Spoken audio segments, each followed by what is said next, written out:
a estrutura e desenvolvimento da teologia sistemática, né? Qual é a estrutura e o desenvolvimento dela e por que ela recebe esse nome sistemática, né? Está dentro de um sistema, desenvolvido de um sistema. O desenvolvimento da teologia, ela obedece uma ordem, talvez assim uma ordem até quase que cronológica e uma ordem mais racional, ou seja, uma ordem lógica. A teologia sistemática, geralmente, ela começa com bibliologia.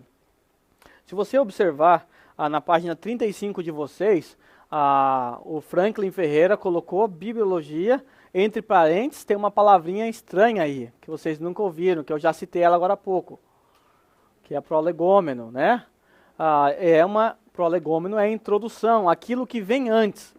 Então, geralmente, a bibliologia é a primeira matéria a ser apresentada nas matérias de teologia. Então, quando eu perguntei se alguém aqui já fez teologia, e se a mente de vocês fosse aquela mente equivocada ainda, vocês deveriam ter erguido as mãos, porque vocês fizeram pelo menos uma matéria da teologia. Tá? A bibliologia é uma das matérias da teologia sistemática, e geralmente é a primeira. Por que é a primeira?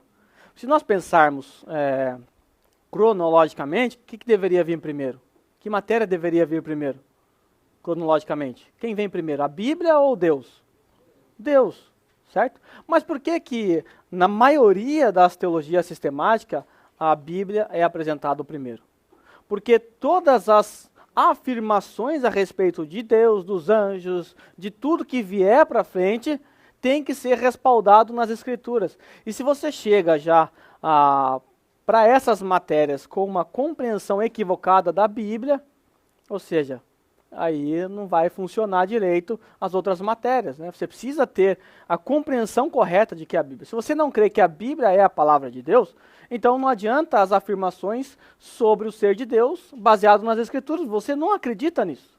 Se você é um liberal, você não crê em milagres, você não crê nas Escrituras, você crê que ela tem erro, então quem garante que as outras afirmações serão verdadeiras? Como é que você sabe, né? Então você precisa ter uma visão correta sobre a Bíblia para poder entender os outros pontos. Por isso, o Franklin colocou entre parênteses aí prolegômena, né? Que é introdução à teologia, né? É o que vem antes, essa palavra significa. Aí, seguindo o sistema, nós temos a teontologia, que é a doutrina sobre Deus, tá? Às vezes conhecida como teologia propriamente dita. Por que teologia propriamente dita? Porque é necessário esse termo propriamente dito por uma razão. Quando nós falamos em teologia, isso abrange todas as matérias da teologia, todos os pontos, inclusive Deus, Cristo, Espírito Santo, a igreja. Todos os pontos da teologia, né, ou todos esses pontos, fazem parte da teologia. Aí nós vamos estudar Deus. Deus é teologia. Bom, mas do que você está falando? Aí acrescenta-se o termo teologia propriamente dita. Isso limita a matéria ao ser de Deus. Na teologia propriamente dita significa dizer, vamos estudar sobre Deus. Porque teo significa Deus, e logia é como se fosse estudo acerca de Deus. Tá? Mas todas as matérias agrupadas, os 10 pontos, são chamados de teologia como um todo. Bom, então, ou teontologia, que também é usado. Depois da teologia, Deus, né, ele cria seres angelicais. Seguindo a ordem, então Deus cria os anjos se rebelam, nós temos a doutrina aqui que vai entrar junto nesse ponto sobre os demônios, e depois que Deus cria os anjos, os demônios se rebelam, aí o que Deus faz? Qual que é o próximo passo da história? Nós temos a criação do homem, tá? Nós vamos estudar a antropologia, a gente vai estudar tudo isso aqui, tá? Ao longo da nossa vida. Acadêmica aqui no Japão. Antropologia, então estuda a respeito do homem, e depois o homem aconteceu o quê? Depois que Deus criou o homem, aconteceu uma grande tragédia, o pecado entrou no mundo. Então nós vamos estudar a hamartiologia, que é a doutrina do pecado, tá? E depois do pecado, o que foi preciso? Cristo, né? Cristo aparece para resolver o problema do pecado, por isso daí nós temos a cristologia, que é dos pontos da teologia, é o tema que eu mais amo, e depois nós temos a salvação. Cristo veio proporcionar a soteria, a salvação, então nós temos a doutrina da salvação, E depois nós teremos a doutrina do Espírito Santo, tá? Pneumatologia, depois da salvação, o Espírito Santo é enviado, o Consolador, né? Em algumas escolas, a doutrina do Espírito Santo é chamada de paracletologia, então pode ser que se encontre com esse termo. Paracleto significa consolador, né? Então estuda a respeito do Consolador, mas popularmente é pneumatologia, tá? Esses termos, tudo a gente vai entender a razão deles serem assim, é pneu de pneu mesmo. E depois do Espírito Santo, o que vem a seguir? A igreja, né? Aí nós estudaremos a doutrina da igreja, a eclesiologia e, por último, a doutrina das últimas coisas, que é a escatologia, tá bom? Então, deixe as perguntas escatológicas para o seu devido momento. Tá, essa é a estrutura, isso está apresentado na página 35 de vocês aí do livro, foi apresentado assim, e eu desdobrei alguns pontos aqui. São então esses 10 temas que nós vamos estudar. Eu creio que nós teremos uns 6 encontros, pelo menos, para desenvolver todas essas matérias, não sei. Talvez eu não termine hoje o que eu queria terminar, não vai dar tempo. Eu vou continuar um pouquinho sobre Deus na próxima oportunidade e entrar seguindo a ordem aqui na angelologia, tá? Angelologia ou angeologia, conforme. Quando nós entramos para a teologia, nós precisamos entender 3 conceitos importantes, né? Esses 3 conceitos importantes também estão aí no livro de vocês, tá? Na página 36. O primeiro conceito que nós precisamos ter em mente é o conceito de contradição, tá? O que é uma contradição? A contradição é uma coisa que é contradita, né? Você tem 2 afirmações. Uma é verdadeira e uma é falsa. Isso é contradição. Como nós já estudamos bibliologia, nós estamos carecas de saber, né, companheiros? Nós estamos carecas de saber que nas Escrituras não há contradição, né? E as aparentes contradições que nós vemos, elas são resolvidas com uma análise um pouco melhor. Então, a contradição, nós rejeitamos isso. Mas tem uma outra palavra que vocês precisam saber, a palavra paradoxo. O que é o paradoxo? O paradoxo é quando você tem 2 afirmações. Ambas são verdadeiras. Só que você não consegue ligar uma à outra. 2 afirmações que são verdades. Por exemplo, a doutrina da Trindade é um paradoxo. Quantos deuses nós temos? Quantos? 1. Jesus é Deus? O Espírito Santo é Deus?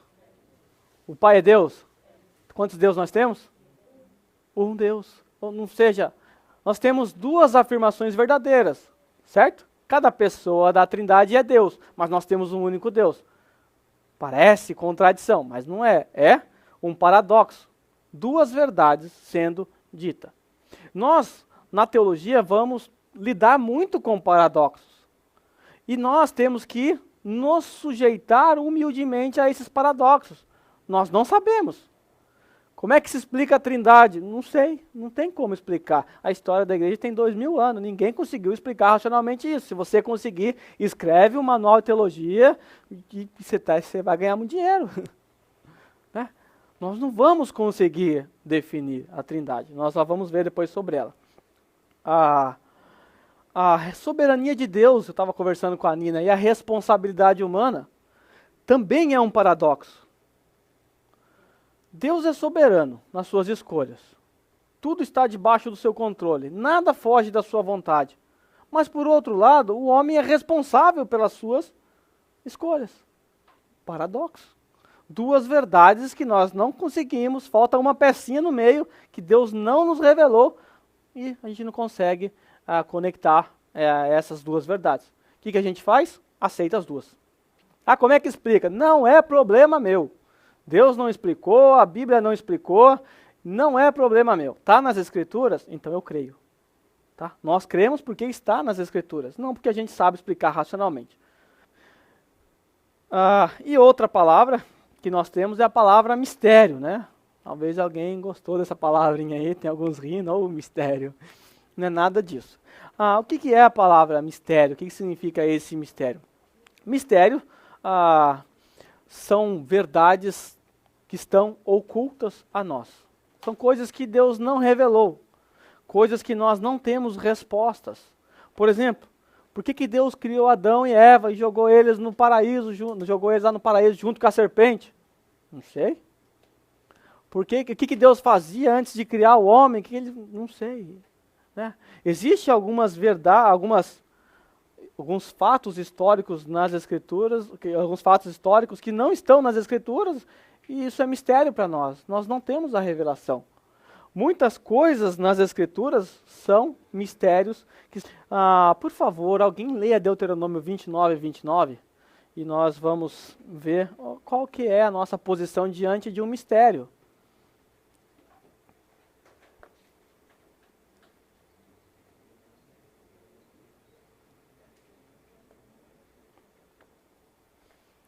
Por favor, no microfone. As coisas encobertas pertencem ao Senhor, nosso Deus, mas as reveladas pertencem a nós e a nossos filhos para sempre, para que obedeçamos a todas as palavras desta lei. Exatamente. Os mistérios pertencem a Deus. As coisas ocultas pertencem ao Senhor. E as reveladas, nós temos na revelação das Escrituras. Essa é para nós. As que não foram reveladas, e não fique criando suposições, criando historinha em cima do que não foi revelado. Você simplesmente não sabe. Quando a Bíblia se cala, você também deve se calar.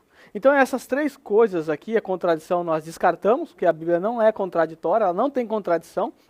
A gente já viu isso em bibliologia. Paradoxo, duas verdades que você tem que aceitar, mesmo que você não consiga conciliar uma a outra. E mistérios são coisas que Deus não revelou, né? Não foi revelado e fica no mistério.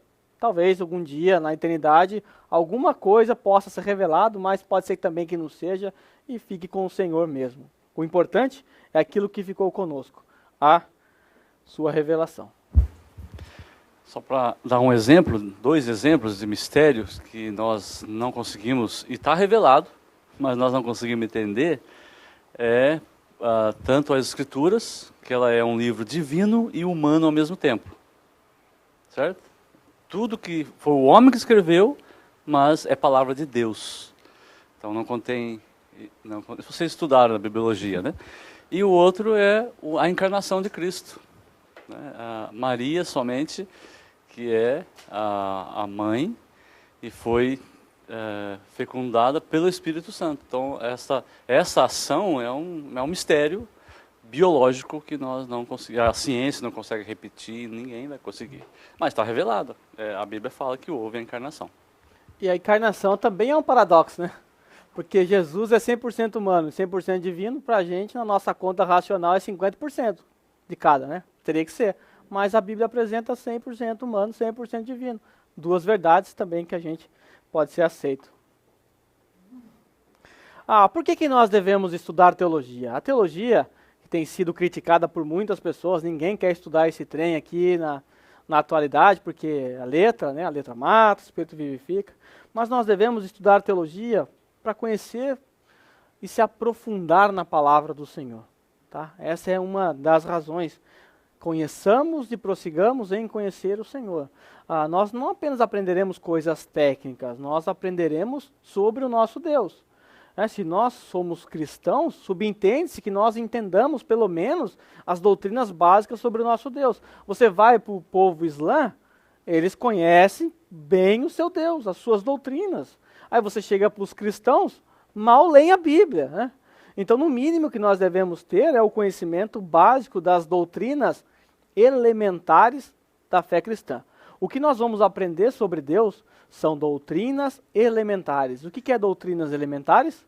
Aquilo que você aprende no prezinho, tá? Mas que a gente não aprendeu ainda. A gente está como se estivesse no Mobral aqui. A gente deveria ter aprendido no começo da nossa fé. Mas como pintaram para nós a ideia de que a teologia é só para os pastores, que a teologia não é para os leigos, né? Isso é fruto de um pensamento católico. Como isso foi pintado para nós, vocês não entram numa escola de teologia para aprender teologia, por quê? Qual que é o pensamento? Eu não sou pastor, eu não vou ser pastor.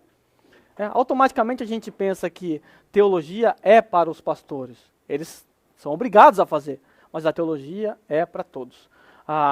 Quando eu me formei em 2010, aí postei no Orkut na época as fotos da formatura, minha mãe saiu espalhando para todo mundo que eu tinha virado pastor.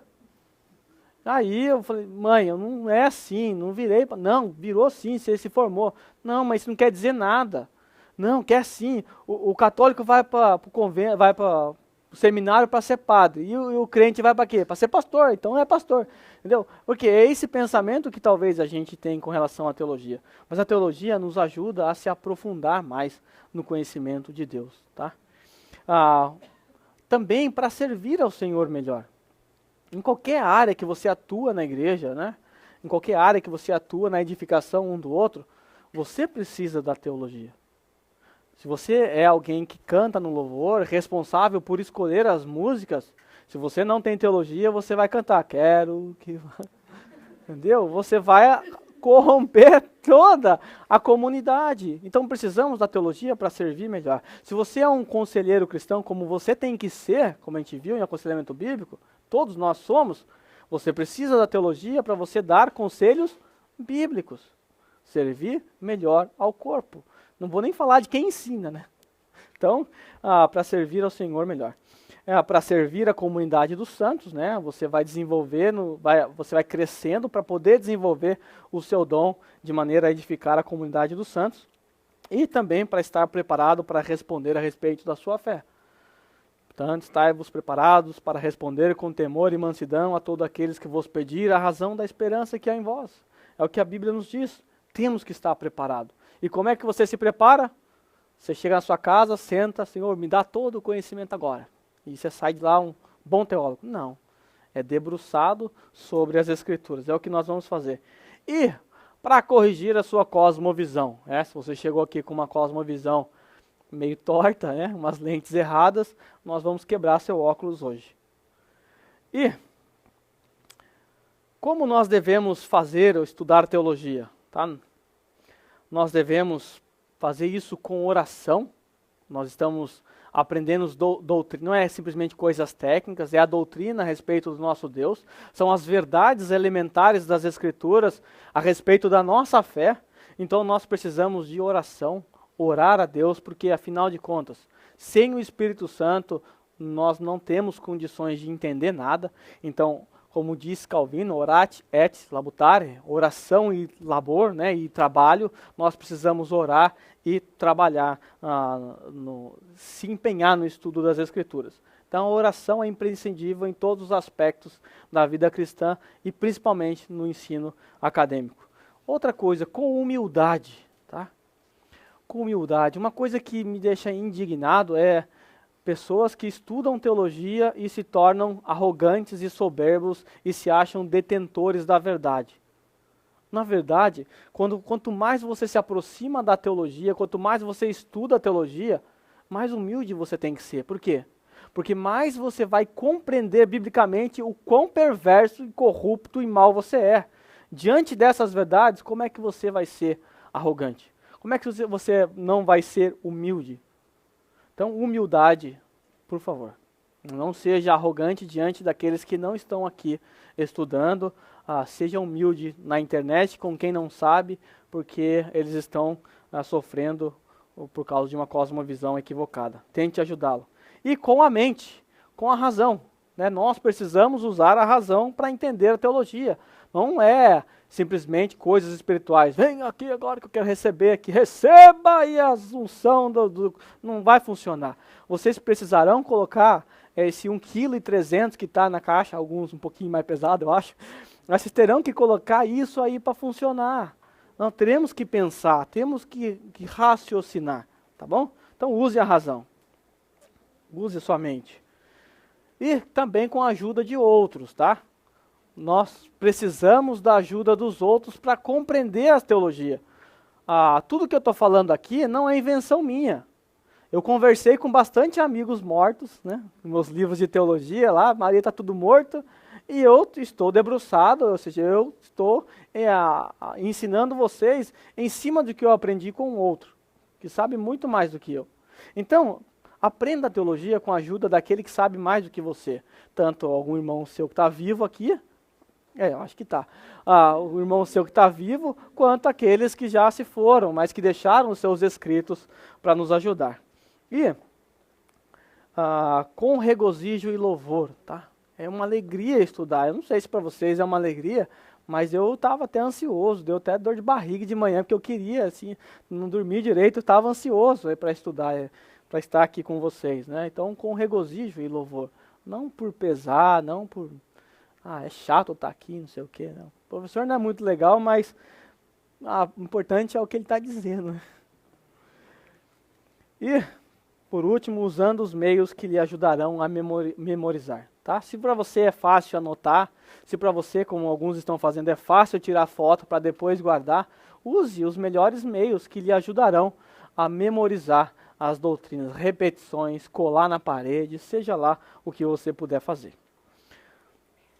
Aí a pergunta é, vamos para teontologia, vocês estão preparados? Então o que nós vamos ter que fazer? Desconstruir nesse momento. O problema é que nós chegamos agora num terreno, e esse terreno não está vazio, só terra. Esse terreno tem algo construído ali. E algo que não tem um alicerce bom e que vai cair, você tem que quebrar tudo. Como é que você conserta o alicerce de uma casa que está lá embaixo? Você não tem como, você tem que derrubar tudo e começar do zero. Então a imagem diz tudo. Vocês estão preparados para quebrar tudo? Então vamos quebrar tudo.